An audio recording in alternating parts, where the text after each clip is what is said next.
volume 3ရဲ့ Amsa volume 3ရဲ့မှာပါတဲ့ search pattern เนาะ search pattern နဲ့ပတ်သက်လို့ပမာကြည့်လို့ရတယ်ဆိုရင်ကျွန်တော်တို့ရဲ့ section 3 on scene coordination ဆိုတဲ့နေရာမှာ search pattern တွေရှိတယ်เนาะ expanding square search เนาะ sector search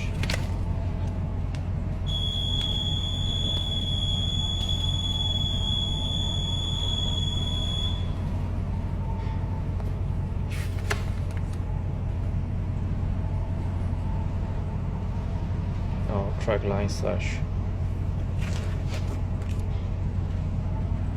now parallel track search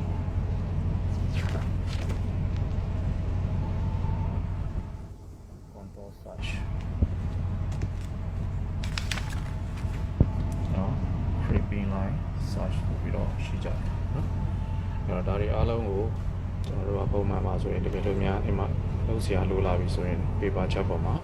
trust spacing เนาะ command search point တော့ search ဒီဖြစ်သင်ကြားခဲ့ရတဲ့အတိုင်းလုပ်ရတာပေါ့ဗျာ။ဒါနဲ့ဒါ paper ချက်ပေါ်မှာဆိုရင်တော့ဆိုရမှာ။ဒါကိုကျွန်တော်တို့ edit မှာလုပ်လို့ရတယ်နော်။အဲ့ဒါကိုဘယ်လိုလုပ်လို့ရလဲကြည့်ရအောင်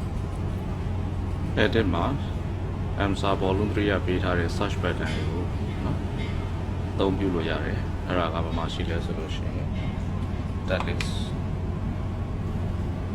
taskကကြရင်စပြီးတော့ပေါ်လာမှာကဒီဘက်က start ရ type ရ code ရဆိုပြီးတော့ပေါ်လာ